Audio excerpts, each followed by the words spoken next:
मासूम बच्चे भारी भरकम बस्ता लिए सरकारी स्कूल में पहुंचते हैं, फिर खुद ही नन्हे नन्हे हाथों से क्लास का ताला खोलते हैं। आसपास कोई टीचर या कोई भी स्टाफ नजर नहीं आता।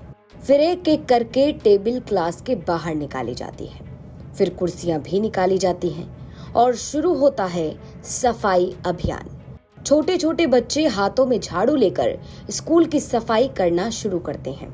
बच्चे ताला खोलते हैं, टेबल चेयर निकालते हैं और झाड़ू लगाते हैं। टीचर कोई उपस्थित नहीं, मैं अकेली रहती हूँ, यहाँ पे अकेली हूँ। मैनपुरी के उद्देतपुर अभय प्राथमिक विद्यालय का वीडियो सोशल मीडिया पर वायरल हुआ तो बवाल मच गया। वीडियो में बच्चे खुद ही स्कूल का ताला खोलकर साफ सफाई करते दिखाई दिए और बहुत देर बाद पहुंचते हैं स्कूल में तैनात शिक्षा मित्र स्नेह राजपूत।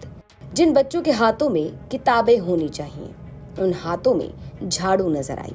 जिन बच्चों को पढ़ाई में मेहनत करनी चाहिए, वो साफ सफाई में मेहनत करते नजर आए। इस वीडियो के बाद बड़े सवाल उठे। सवाल उठा कि बच्चों को सरकारी स्कूल में पढ़ने भेजा जाता है या सफाई करने? ऐसे कैसे पढ़ेंगे बच्चे और ऐसे कैसे बढ़ेगा उत्तर प्रदेश? यूपी तक की टीम जब ग्राउंड जीरो पर उतरी तो हालात और भी खराब निकले। स्कूल में सिर्फ एक ही शिक्षा मित्र है जिन पर सारे बच्चों को पढ़ाने की जिम्मेदारी है। इकलौती शिक्षा मित्र कहती हैं कि प्रिंसिपल मैडम बीमार हैं, वो छुट्टी पर रहती हैं। दूसरे टीचर थे लेकिन वो कहीं और अटैच हो गए। अब अकेली बची शिक्षा मित्र। अब ऐसे में अकेले क्या क्या किया जाए? आरोप है कि सफाई करने के लिए कोई नहीं आता। कई बार शिकायत के बाद भी कोई सुनवाई नहीं हुई।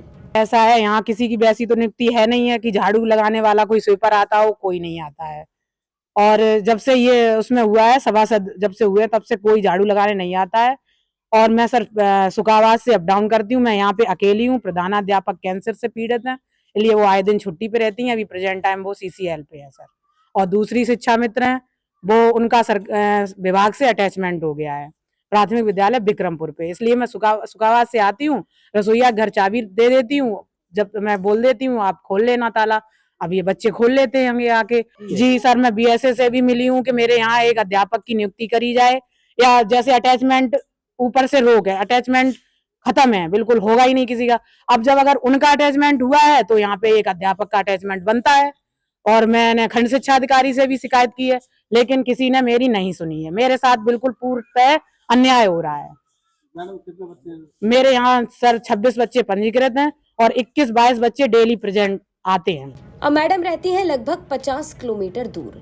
अब दूर से आने के चक्कर में अक्सर लेट हो जाती है, जिसके कारण दावा ये कि बच्चे खुद ही मोर्चा खोलते हैं। पहले स्कूल का ताला खोलते हैं, फिर साफ सफाई करते हैं।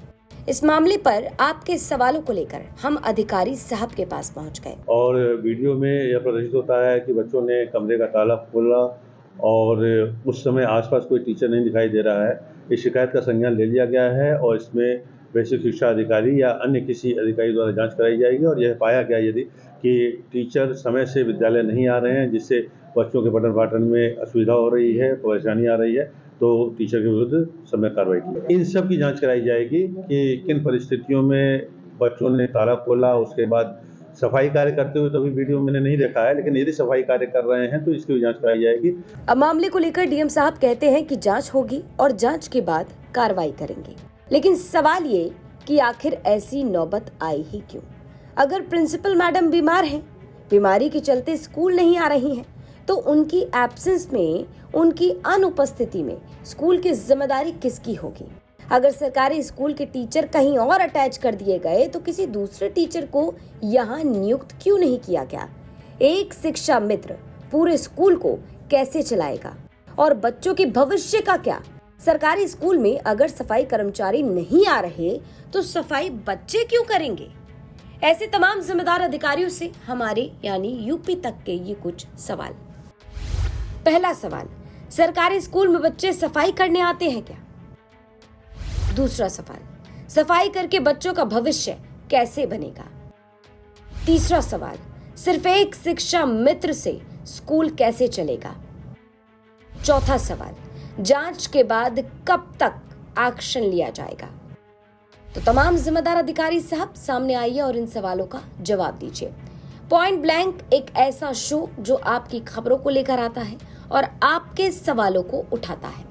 अगर आपको अपने आसपास कोई भी प्रशासनिक लापरवाही नजर आती है, आप हमें कमेंट बॉक्स में जरूर बताइए।